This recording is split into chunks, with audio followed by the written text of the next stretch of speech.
Hi, there we are again. It's been a while. I've been working on something quite extensive, as you can see, and the thing that I'm about to show you. Besides that, I also got a new job, but that job was in another country, so I had to move to another country and get all of that sorted. But I'm finally ready to show you this amazing new build I've done. I'm really, really happy with it. Yeah, I think I'm just going to show you. So the building in front is the building that I've been working on for the past few months, which is our hippopotamus building. Um, in the early days, it housed common hippopotamus, but of course nowadays that wouldn't really fit with the welfare standards. And to be honest, I don't think they would really fit in the enclosures. Um, but it's a very similar style to the old primate house, which now represents Wild Sulawesi. And yeah, it's been completely, um, the outdoor enclosure has been completely torn down, and something new has been built for the Pygmy hippos, which now are housed in this building. But the indoor layout is still pretty much the same. So a little bit different than the Wild Sulawesi house. But anyway, I just really want to show you guys.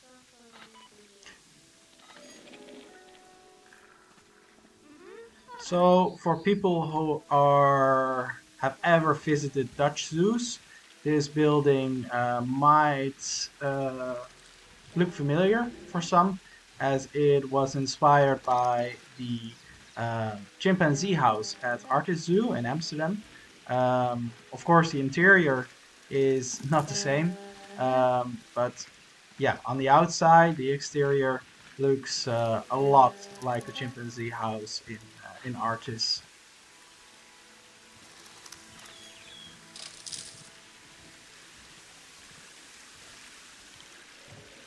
So once we enter, we come into this green oasis. I really try to yeah, incorporate as much green as possible into the building. Um, Therefore, we also have these very nice glass sides. Um, and these planters are just great for growing these lush foliage patches. So there are two indoor enclosures, which are all both very similar. They have a concrete land area. They have some mulch and some hay where the hippos can lay in, and then there is a large water area as well. Um, and as you can see, it's pretty old school, but it functions still pretty well. Here we have a nice little commemorative statue, and there is one of our young pygmy hippos actually coming inside, which is really nice. Good timing. Um,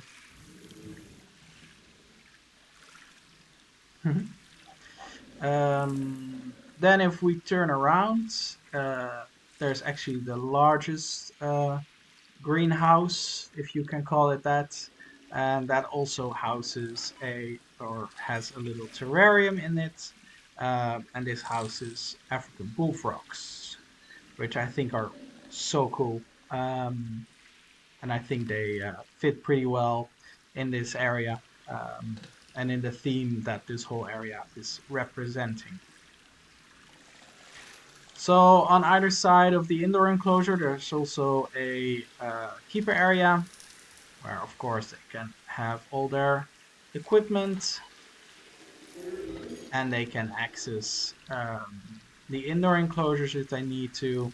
Um, This black door leads to the outer enclosure, which we will see in a second. And then there is a handle as well to open and close the gate to the outer enclosure for the hippos. Yeah, so let's check out the other side. which is pretty much the same, although there's a little bit more room here. So there's actually a fridge and there's space to store equipment and food if needed. But keepers can access the indoor enclosure on the same way as the other side. And then, whoa, of course, there is this stair going up because there's a second level. And here we have some holding enclosures or indoor enclosures for some birds. And then there is the keeper area as well. So keepers can prepare food here. Um, and you have a nice view of the indoor area as well here. So here are five actually, five indoor enclosures for several birds, and you'll see why in a second once we have a look at the outer enclosure.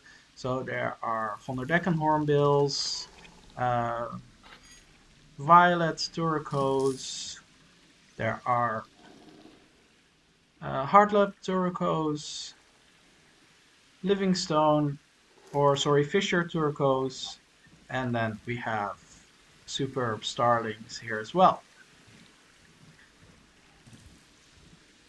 And here is another view of the indoor enclosure for the pygmy hippos. But let's have a look outside, shall we? So what we're gonna do is we're gonna exit the building on this side and then go to the left. So here you can actually see the old primate house, which now is Wild Sulawesi. If you haven't seen that video, please check it out. I'll try to see if I can put up a link in the description, but please check it out because it's really cool. And it has a very similar style to this building, which I really, really like.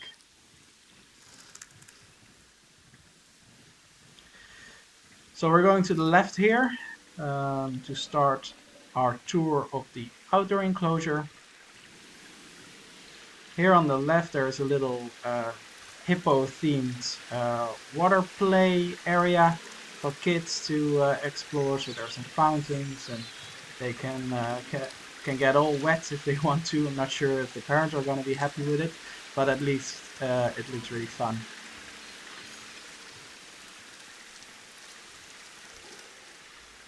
So here we start our next themed area.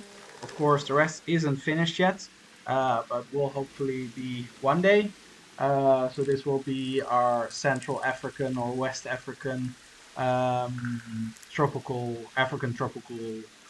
section, and this will be the actual entrance to the area. So we will go to the left here and enter this huge aviary. Let's see if this works. Yep, great. So you enter a very lush area, which of course represents the tropical rainforests of Africa. And here we have our first look into the outdoor enclosure for the pygmy hippos.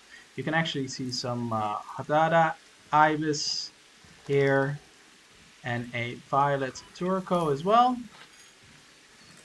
And what I really like is that you can actually still see the building. It's not completely disguised or themed. It just really blends in very well, I think. Continuing our path here, some super starlings here as well. An adult feeding one of their chicks. And then there is a second viewing window here for the pygmy hippos.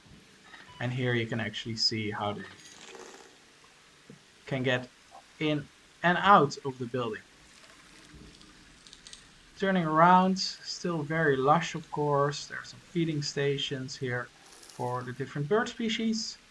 And here we will continue our way up the wooden walkway, and you can immediately see that the environment changes. So it's now a more open area, more wetlands, and you can see that representing the bird life, which is very abundant here in the aviary. So the aviary houses several African bird species. So we have African painted storks, we have Abdom storks, we have hammerkop, African spoonbills, southern bald ibis, Hadada ibis. We have hooded vultures, von der Decken hornbills, violet turquoise, the Fisher's turquoise, and the hardlope turquoise, and then superb starlings in it as well, and then white-faced whistling ducks. So quite a lot of species of birds that all are representatives of African wetland species.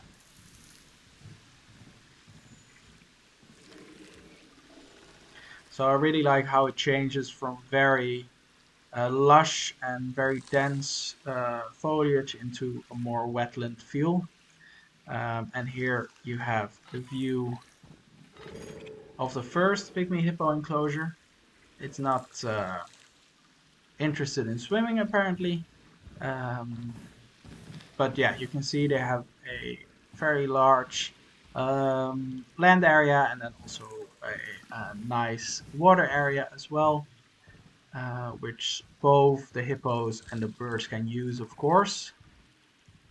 Um, Turning around, we have a great hammerkop nest, which they've built very nicely, and all the different birds perched up here.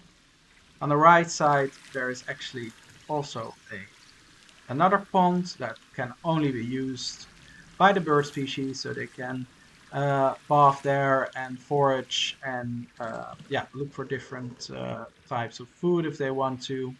Um, and here, if you have a look here, this is actually the bongo enclosure. Unfortunately, there's no bongo inside, but I assure you there are some. Um, but you have a nice view through the aviary towards the bongos as well.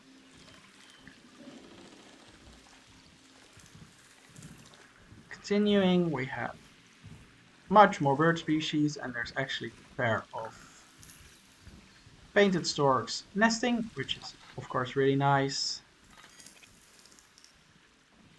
And then there is a educational sign here as well, where all the bird species are stated on, so people can learn about them and read about them.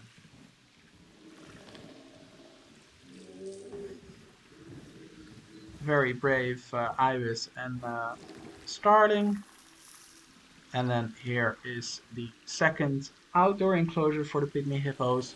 So pygmy hippos can't normally be together the whole year round. So they sometimes have to be separated, and that's why we chose for two different or two separate outdoor enclosures and two separate indoor enclosures, so they can be separated if needed. Let's see if this one actually wants to go for a swim. I was thinking about it. Nope. Change his mind. Alright. So we'll continue our little loop. Actually a nice turco here in the tree. Let's see if this works. And we're back. So we went through the doors here and continue our loop around the enclosure. So here on the left, we actually have the indoor enclosures for our larger bird species. So the smaller bird species have their indoor enclosures on top of the pygmy hippo building. And then here we see, or we have the enclosures for our storks, our ibises, and spoonbills, and of course the vultures as well. So they have a water area and then a land area as well, and they can just freely move in and out whenever they want to, except when it's of course very cold and they have to be kept indoors sometimes. Um, Here on the left is the keeper area. So let's go to the left here, and then we can actually see the different indoor enclosures. So this is for the vultures. The ibis can stay in here. And then this is the larger enclosure for the storks and the spoonbills. And they can choose, of course, where they want to go.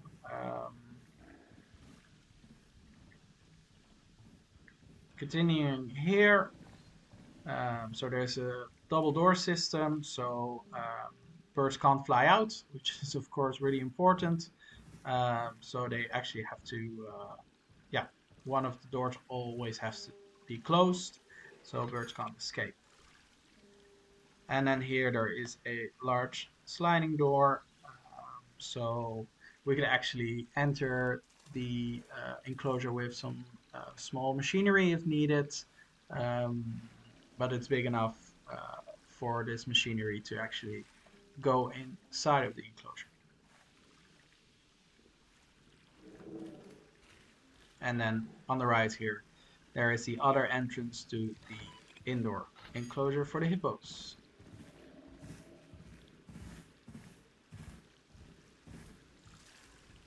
Ah, now he goes inside. Okay,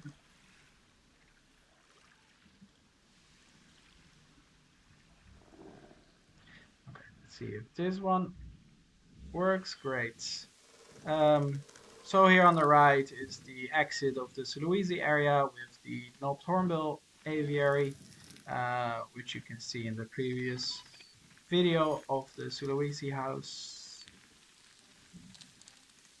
And then we actually made our little rounds.